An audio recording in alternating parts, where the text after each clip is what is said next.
बिस्मिल्लाहिर्रहमानिर्रहीम, अस्सलाम वालेकुम। खेलों की खबरों पर तबसरों और तज्जियों से स्कोर के एक और प्रोग्राम के साथ सैयद याया हुसैनी आपकी खिदमत में हाजिर है। HBL Pakistan super league season 9 के दूसरे मरहले के मुकाबलों का कराची के नेशनल स्टेडियम में आगाज़ हो गया।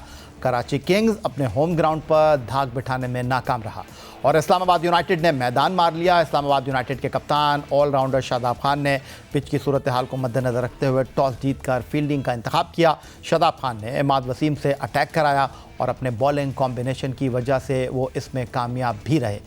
कराची किंग्स के बैट्समैन इस्लामाबाद यूनाइटेड के बॉलर्स के खिलाफ खुलकर खेलने में नाकाम साबित हो रहे थे। बॉलर्स ने विकेट टू विकेट बॉलिंग की, जिसकी वजह कराची किंग्स के बल्लेबाज खुलकर खेल नहीं पाए। पिच की सूरत हाल देखते हुए जारहा मिजाज बैट्समैन कैरन पोलार्ड ने छक्के और चौके लगाने के बजाय सिंगल और डबल पर इन्हिसार किया और रन्स बनाने को तरजीह दी। अपनी इनिंग्स के दौरान कैरन पोलार्ड ने 8 मरतबा डबल रन्स लिए और 11 सिंगल हासिल किए। 28 गेंदों पर 48 रन्स की इनिंग खेलने वाले कैरन पोलार्ड 2 चौकों और 1 छक्का लगाने के साथ कराची किंग्स बमुश्किल 5 विकेट पर 165 रन्स स्कोर कर सका। HBL PSL सीज़न 9 के 15वें मुकाबले में कराची किंग्स की इनिंग के अख्ताम के बाद शोएब मलिक ने कमेंटेटर से गुफ्तगू में बताया कि ये पिच बैटिंग के लिए आसान नहीं है। अगर bowlers wicket to wicket bowling करें तो रन्स बनाना मुश्किल होगा। मगर इस्लामाबाद यूनाइटेड की ओवरसीज़ ओपनिंग जोड़ी कॉलन मनरो और एलेक्स हेल ने यह तासुर ही गलत साबित कर दिया कि पिच बैटिंग के लिए मुश्किल है। दोनों ने जारहाना अंदाज अपनाते हुए पहली विकेट पर 108 रन की शराकत बना डाली। कराची किंग के मुकद्दर में शिकस्त लिखी थी। एलेक्स हेल्स तो 35 गेंदों पर 7 चौकों की मदद से 47 रन बनाकर आउट हुए, मगर मैच के हीरो कॉलन मनरो रहे, जिन्होंने 174 के स्ट्राइक रेट से बैटिंग करते हुए 4 छक्के और 8 चौके लगाए और 47 गेंदों पर 82 रन की मैच विनिंग इनिंग खेली। आगा सलमान ने 25 और कप्तान शादाब खान ने 10 रन बनाकर 19वें ओवर में 3 विकेट पर मतलूबा बासानी हासिल कर लिया और पॉइंट्स टेबल पर 5 मैच खेलकर 4 पॉइंट्स के साथ चौथी पोजीशन हासिल कर ली। मुस्तकबिल में इस्लामाबाद यूनाइटेड के कोच की हैसियत से आंखों में सपने सजाने वाले कॉलन मनरो ने 82 रन की इनिंग खेलकर अपनी टीम को जितवा दिया, लेकिन वो अपनी इनिंग को सेंचुरी में तब्दील ना कर सके। पाकिस्तान सुपर लीग सीज़न 9 के 15वें मुकाबले में उनमें अब तक 2 ऐसे बैट्समैन हैं जो सेंचुरी बना चुके हैं। पाकिस्तान सुपर लीग सीज़न 9 की पहली सेंचुरी लाहौर कलंदर के ओवरसीज़ खिलाड़ी जनूबी अफ्रीका के वैंडर डूसन ने बनाई। पेशावर ज़ल्मी के खिलाफ मैच में वो नाकाबिल शिकस्त 104 रन बनाने में कामयाब रहे, लेकिन उनकी सेंचुरी उन्हें पेशावर ज़ल्मी के खिलाफ अपनी टीम को फतह न दिलवा सकी। PSL 9 में दूसरी सेंचुरी पेशावर ज़ल्मी के कप्तान पाकिस्तान के साबिक test one day T20 batter Babar Azam ने इस्लामाबाद यूनाइटेड के खिलाफ बनाई। बाबर आजम ने 63 गेंदों पर 111 रन की नाकाबिल शिकस्त इनिंग खेली। पाकिस्तान सुपर लीग में मजमूई तौर पर सेंचुरियों की बात की जाए तो अब तक होने वाले इवेंट्स में 22 सेंचुरियां सामने आ चुकी हैं। PSL की अव्वलीन सेंचुरी शर्जील खान ने इस्लामाबाद यूनाइटेड की जानिब से पहले सीज़न में बनाई थी। पाकिस्तान सुपर लीग की तारीख में सबसे ज़्यादा सेंचुरियों का एजाज़ wicket keeper batter Kamran Akmal के पास है, जिन्होंने 3 सेंचुरियां स्कोर कर रखी हैं। ये तीनों सेंचुरियां उन्होंने पेशावर ज़ल्मी की जानिब से खेलते हुए बनाई। इसके अलावा जेसन रॉय ने, शर्जील खान ने, रायले रोसो, बाबर आजम और फ़खर जमान ने PSL में 2-2 सेंचुरियां बना रखी हैं। पाकिस्तान सुपर लीग सीज़न 9 के मुकाबले लाहौर और मुल्तान के बाद अब कराची और रावलपिंडी में मुनक्किद होंगे। कोयटा ग्लैडिएटर 4 मैच खेलकर 1 में शिकस्त तो 3 में कामयाबी हासिल करके 6 पॉइंट्स के साथ पॉइंट्स टेबल पर दूसरे नंबर पर मौजूद है। कोयटा ग्लैडिएटर के fast bowler Mohammad Wasim junior ने नुमाइंदा जियो न्यूज़ अतीकुर रहमान से बातचीत करते हुए कहा, इवेंट में फास्ट बॉलर के दरमियान मुकाबला सख्त होता जा रहा है। हर टीम में 3 से 4 फास्ट बॉलर शामिल हैं और सब ही परफॉर्म कर रहे हैं। वसीम जूनियर ने मजीद कहा, पाकिस्तान में पिचेस बॉलर को सपोर्ट नहीं करती। इन पिचेस पर बॉलिंग करना फास्ट बॉलर के लिए किसी भी चैलेंज से कम नहीं। कंपटीशन बहुत टफ है क्योंकि सारे फास्ट बॉलर बहुत हर टीम से अगर देखा जाए 2-3-4 फास्ट बॉलर मतलब आ रहे हैं ना, तो हम अपनी कोशिश करते हैं जितना भी PSL में जितनी ज़्यादा आउट कर ले मतलब टॉप विकेट टेकर बन जाए, क्योंकि आगे जो वर्ल्ड कप आ रहे हैं कंपटीशन बहुत टफ है फास्ट बॉलर के लिए, तो हम कोशिश कर रहे हैं जितने भी आउट करें तो टीम के लिए फ़ायदा। जी बिल्कुल, अगर देखा जाए तो टीम का माहौल बहुत शानदार है। जिस तरह डिसीजनों की माहौल अगर देखा जाए जो तो हर किसी को मतलब क्लियरेंस दी हुई कि मतलब बिल्कुल सही माहौल, मतलब डिसीजनों का माहौल अगर देखा जाए तो बहुत अच्छा माहौल है। सब कुछ मतलब सही चल रहा है अभी तक। अच्छा वसीम, हम बात कर रहे हैं आजकल सारे फास्ट बॉलर जो है वो अपनी थोड़ी बैटिंग पे भी फोकस कर रहे हैं, क्योंकि जहाँ उनकी बैटिंग आती है आखिरी ओवर्स के अंदर तो हर फास्ट बॉलर कोशिश करता है, तो बैटिंग पे भी फोकस कर रहे हैं अपना कुछ। जी बिल्कुल कोशिश कर रहा हूँ, लेकिन अभी तक किस्मत साथ नहीं दे रही है। जैसे मैं कोशिश कर रहा हूँ कि किसी भी मैच में मैं अच्छा परफॉर्म करूँ, लेकिन मैं कोशिश कर रहा हूँ, लेकिन अभी तक किस्मत ने साथ नहीं दिया। आगे मैं कोशिश कर रहा हूँ कि जितना भी टीम के लिए फ़ायदा होगा जितना भी कर लो। तो अच्छा, बैटिंग क्योंकि पाकिस्तान की विकेटें खासतौर फास्ट बॉलर को इतना सूट नहीं करती, तो उसके बावजूद PSL में फास्ट बॉलर के लिए कितना चैलेंजिंग होता है ऐसी विकेट के ऊपर? जी बिल्कुल बहुत टफ होता है, लेकिन हम कोशिश करते हैं कि जितना हम अच्छी बॉलिंग कर लें, अपनी टीम को फ़ायदा भी दिलाए, क्योंकि जिस तरह विकेट है PSL में फास्ट बॉलर के लिए मतलब सजगार नहीं है, तो हम कोशिश करते हैं जितनी भी अच्छी बॉलिंग करे टीम को फ़ायदा दे। पाकिस्तान सुपर लीग में अहमद शहजाद और वहाब रियाज के दरमियान होने वाली गर्मा गर्मी हो या बाबर आजम और मोहम्मद आमिर के दरमियान एग्रेशन, ये खूबसूरती भी पाकिस्तान सुपर लीग का हिस्सा रही है। कोयटा ग्लैडिएटर के फास्ट बॉलर मोहम्मद आमिर ने मीडिया से बातचीत करते हुए कहा, बाबर आजम और वो एक साथ क्रिकेट खेले हैं, उनके साथ ताल्लुक़ अच्छा है। बाबर आजम ने इस्लामाबाद यूनाइटेड के खिलाफ डेथ ओवर में अच्छी बैटिंग की, उन्हें इसी तरह की बैटिंग करनी होगी। मोहम्मद आमिर ने कहा कि उनका फोकस सिर्फ PSL पर है। कोयटा ग्लैडिएटर के ओनर नदीम उमर ने बड़े जज्बे के साथ टीम बनाई है, कोशिश करेंगे टीम फाइनल खेले। बाबर के साथ मेरी कोई ज़ाती दुश्मनी तो है नहीं है, और हम एक साथ क्रिकेट खेले हैं, बड़ा अच्छा रिलेशन रहा भी है। और लेकिन जैसे आपने लास्ट इनिंग की बात की है, बिल्कुल जो उसने लास्ट पे 100 किया, जो लास्ट 2 ओवर्स बाबर खेला था, आई थिंक जो उसकी शॉट्स थी, मैं हमेशा कहता था कि उसको अपने कंफर्ट से बाहर आके खेलना चाहिए, और I think that was a very very good sign for Pakistan cricket के, जो उसने शॉट्स डेवलप किए हैं, और ये एक अच्छी चीज़ थी। और मैं हमेशा अपना ओपिनियन रखता हूँ, जो मुझे सही लगता है मैं वो बिल्कुल कहता हूँ। मुझे लग रहा होता है कि ये पाकिस्तान टीम के लिए सही हो सकता है, मैं वही करता हूँ, कि मेरा किसी से ज़ाती तो है नहीं है, और एज अ क्रिकेटर मेरा ओपिनियन होता है, जो मुझे समझ आ रही होती है एज अ क्रिकेटिंग माइंडसेट से, मैं वही ओपिनियन देता हूँ। और आई होप कि वो इसी तरह जिस तरह वो लास्ट इनिंग खेले, अगर पाकिस्तान टीम में भी ऐसे खेले तो पाकिस्तान टीम के लिए बहुत अच्छा हो। अभी तो दोबारा ऑनेस्टली अभी कोई प्लान है, अभी तो मेरा सिर्फ जो फोकस है मैं PSL खेल रहा हूँ, क्योंकि मैं हमेशा कहता हूँ कि मैं जो टूर्नामेंट खेल रहा होता हूँ मेरा उसी पे फोकस होता है। आगे की क्या होता है इंसान तो नहीं प्रिडिक्ट कर सकता, लेकिन मेरा अभी फोकस ये है कि PSL चल रहा है, अच्छा करे, कोयटा के लिए अच्छा करें, क्योंकि नदीम भाई ने ये बड़े इस दफ़ा बड़े पैशन के साथ ये टीम बनाई कि ये टीम कुछ करे, प्ले ऑफ खेले, फाइनल खेले। अभी सारा फोकस ये है कि ये टीम जो कोयटा है वो बहुत अच्छा करे फाइनल तक। कोयटा ग्लैडिएटर के फास्ट बॉलर मोहम्मद आमिर ने मजीद कहा कि पाकिस्तान क्रिकेट टीम की मैनेजमेंट लॉन्ग टर्म प्लानिंग नहीं करती, जिसकी वजह से खिलाड़ियों को इंजरीज के मसाइल हो जाते हैं। पाकिस्तान टीम में रोटेशन पॉलिसी होनी चाहिए, जिससे बैट्समैन और बॉलर्स का वर्कलोड मैनेज किया जा सके। मोहम्मद आमिर ने कहा कि नौजवान खिलाड़ी रेड बॉल क्रिकेट नहीं खेल रहे, पाकिस्तान क्रिकेट बोर्ड को रेड बॉल क्रिकेट में नौजवान खिलाड़ियों को अच्छे मुआहदे देना चाहिए। पॉलिसी होनी चाहिए।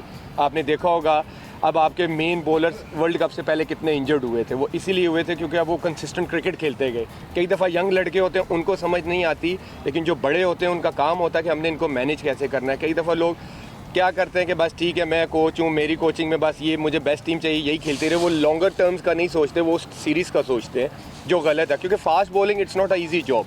या आप अगर आप किसी से भी बात करें, क्रिकेट में सबसे जो मुश्किल जॉब है वो फास्ट बॉलिंग है, क्योंकि उसका करियर बहुत शॉर्ट होता है, 5-7 साल का करियर होता है, 10 साल का, एनी टाइम इंजरी हो सकती है।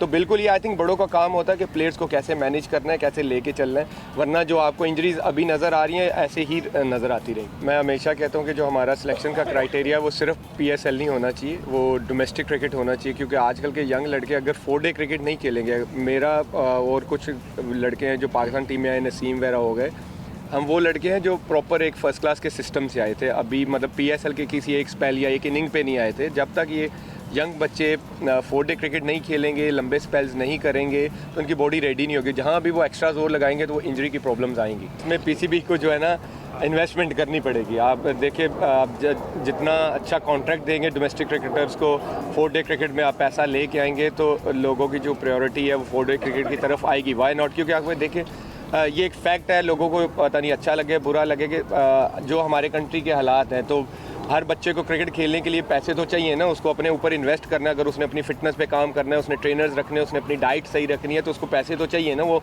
रास्ते में से तो नहीं आएंगे। तो आपको इन्वेस्ट करना पड़ेगा बच्चों पे, और अगर आप वो क्राइटेरिया बनाएंगे फिर उस हिसाब से आप बच्चों को कॉन्ट्रैक्ट्स देंगे, तो आई थिंक आपकी डोमेस्टिक क्रिकेट भी अच्छी होती जाएगी और आपको प्रोडक्ट भी अच्छा मिलता है।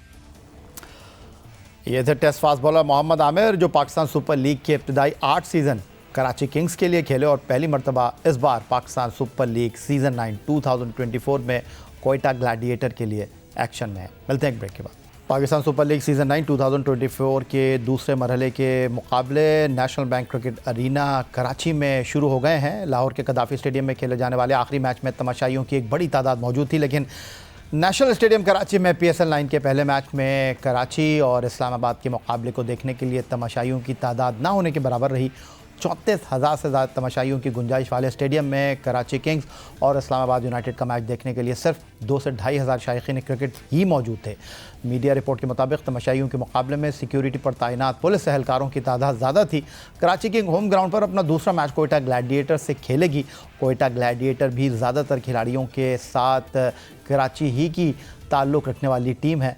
उम्मीद है कि कराची के मैच में तमाशाइयों की बड़ी तादाद गुज़िश्ता रोज़ से बेहतर दिखाई देगी। तो इस तमाम सूरत हाल पर गुफ्तगू करने के लिए सीधा चलते हैं नेशनल स्टेडियम कराची, जहां हमारे साथ वीडियो लिंक पर मौजूद हैं सीनियर साफ़ी रोज़नामा जंग कराची के क्रिकेट कॉरेस्पॉन्डेंट अब्दुल माजिद भट्टी। खुश आमदीद कहेंगे आपको। माजिद, कल एक मरतबा फिर वही हुआ जो माजी में होता रहा है, लेकिन क्या हम ये कह सकते हैं कि जिस तरह मुल्तान में और लाहौर में इब्तदाई मैचों में लोगों का जोशो खरोश वो नहीं था, तो हम ज़रा जल्दी कर रहे हैं? जी हाँ, मेरे ख्याल में शायद कराची के लोग जो इस वक्त सिचुएशन है, वर्किंग डे पे मैचेस हो रहे हैं और नेशनल स्टेडियम के अतराफ की सड़कों पर आपको पता है कि या 5-6 बजे से लेके तकरीबन 9-10 बजे तक जो ट्रैफिक की सूरत हाल रहती है, फिर लोगों को काफ़ी मुश्किल सूरत हाल का सामना है कि एक शख्स अगर टिकट लेके मेन गेट पे आता है, बजाय कि मेन गेट से उसको एंट्रेंस दे के जो सर्विस रोड बनाई गई है नेशनल स्टेडियम की, वहाँ से उसको कहा जाए कि आप अपने गेट पे चले जाएं, उसको बाहर से भेजा जाता है कि आप फला गेट पे चले जाएं। और कल जो तमाशाई बता रहे थे कि 4 से 5 गेट खुले हुए और लोगों को खासी मुश्किल सूरत हाल का सामना है। तो मेरे ख्याल में थोड़े से जो लोगों के लिए सहूलतें तो वैसे ही बहुत ज़्यादा नहीं है, लेकिन जितनी भी सहूलतें दी गई हैं उसमें ये सहूलत जो है ये खासी लोगों के लिए तकलीफदेह है कि लोगों को काफ़ी दूर से पैदल चल के आना पड़ता है। और कल रात भी हालांकि बहुत बड़ी तादाद में तमाशाई नहीं थे, लेकिन नेशनल स्टेडियम के बाहर उस वक्त पब्लिक ट्रांसपोर्ट नहीं होती है, रक्षा टैक्सी मुंह मांगे पैसे चार्ज कर रहे होते हैं। और हम अक्सर कई सालों से देख रहे हैं कि नाइट मैच जब ख़त्म होता है तो लोग मीलों पैदल चले जाते हैं, उसमें ख़वातीन, बच्चे, बूढ़े सब शामिल होते हैं। तो मेरे ख्याल में PCB को इस जानिब भी तवज्जो देनी होगी कि पब्लिक ट्रांसपोर्ट का तो कोई इंतज़ाम करें। माजी में जो शटल सर्विस चला करती थी तमाशाइयों के लिए, अब पिछले साल भी नहीं थी, इस साल भी हमें नज़र नहीं आ रही। माजिद, कल मैं गवर्नर सिंध कामरान टिसोरी से बात कर रहा था तो उनका कहना ये था कि ऐसा ही रहेगा, क्योंकि उनका कहना ये था कि जब तक आप स्टेडियम में आने वालों के लिए आसानियां नहीं पैदा करेंगे, हुकूमत सिंध लोगों की आमोदरफ्त के हवाले से नरमी नहीं करेगी, पानी की एक बोतल भी आप ग्राउंड में नहीं लेकर जा सकते, और फिर पुलिस एहलकार जिस तरह टिकट ले जाने वालों के साथ रवैया रखते हैं वो रहेगा, तब तक ऐसा ही मामला रहेगा। देखिए, अगर फिर पब्लिक को आप फैसिलिटेट नहीं करेंगे तो जाहिर है फिर ये पब्लिक की आप नाराज़गी समझ लें या सहूलतों की अदम दस्तयाबी है, उसकी वजह से लोग नहीं आएंगे। फिर अब तो PSL का प्ले ऑफ जो है वो रमज़ान के फर्स्ट वीक में है, और अगर या आप और मैं चूँकि कराची में रहते हैं, हमें पता है कि रमज़ान के पहले हफ्ते में एक्सपो सेंटर जो नेशनल स्टेडियम के बराबर में, वहाँ पर तरावी का भी एहतमाम होता है। कहीं सहरोज़ा तरावी होती है, कहीं 5 रोज़ा तरावी होती है, तो लोग बड़ी तादाद में तरावी के लिए भी जाते हैं। तो अब रमज़ान में तमाशाइयों को PCB लाने के लिए क्या जतन करेगा ये भी देखना है, क्योंकि फ़ाइनल भी नेशनल स्टेडियम में है और फाइनल 9 बजे रखा गया। 9 बजे का वो टाइम है जब मसाजिद में तरावी हो रही होती है। तो बहरहाल एक मुश्किल सूरत हाल है। मोहसिन नकवी साहब क्योंकि अभी उन्होंने PCB का चार्ज लिया, तो इन चीज़ों को उनको जहन में रखना पड़ेगा कि पब्लिक को जब तक आप सहूलतें नहीं देंगे, पब्लिक ग्राउंड में नहीं आएगी। लेकिन माजिद, जाते जाते आप ये भी बता दीजिए, ये जो शिकवा था कि जी माजी के मुकाबले में कदावर कटआउट या शहर में कुछ पाकिस्तान सुपर लीग के हवाले से माहौल नहीं है, वो माहौल है ज़रूर, लेकिन आप इत्तेफाक करते हैं इस बात से कि उस तरीके से इस वक्त माहौल बनता हुआ दिखाई नहीं दे रहा। बिल्कुल नेशनल स्टेडियम कराची के जो करीब एक राउंड अबाउट है वहाँ पर चौरंगी को सजाया गया है, फिर शारा फैसल पर इस तरह की चीज़ें हैं, लेकिन वो जो कदावर कटआउट होते थे, एक तवील आप ड्राइव करते थे और वो कटआउट ख़त्म ही नहीं हो रहे होते थे, जगमगाता हुआ शहर, ऐसा लगता था कि PSL जो है वो सिर्फ शहर कराची में ही हो रहा है। बिल्कुल ऐसे ही था कि जब हम अगर कराची एयरपोर्ट से चलते थे तो मेट्रोपोल होटल तक हमें जगह जगह खैर मकदमी बैनर्स नज़र आते थे, कटआउट्स नज़र आते थे, टीमों के लिए मुख्तलिफ जो इस्तकबालिया बैनर हैं वो दिखाई देते थे। लेकिन इस बार बिल्कुल आपने सही कहा, यही एक राउंड अबाउट है नेशनल स्टेडियम का जहां पर हमें थोड़ा सा नज़र आ रहा है कि PSL का फ्लेवर शुरू होने जा रहा है। लेकिन अदरवाइज शहर में तो ऐसा कुछ नहीं। अब देखें ना, टीमें जिस 5 स्टार होटल में ठहरी हुई है, या मैं अब जाते जाते इस टॉपिक से थोड़ा सा हटते हुए आपको एक ब्रेकिंग न्यूज़ भी दे दूं कि कल कराची के 2 प्लेयर्स फूड पॉइजनिंग की वजह से मैच नहीं खेले थे। लेकिन अभी जो इत्तलात आ रही हैं, अब मैच शुरू होने में जब मैं और आप बात कर रहे हैं तो तकरीबन 3.5-4 घंटे बाकी है। कहा यह जा रहा है कि 13 प्लेयर्स जो है, कराची किंग्स की इंतजामिया क्लेम कर रही है कि उनके 13 प्लेयर्स को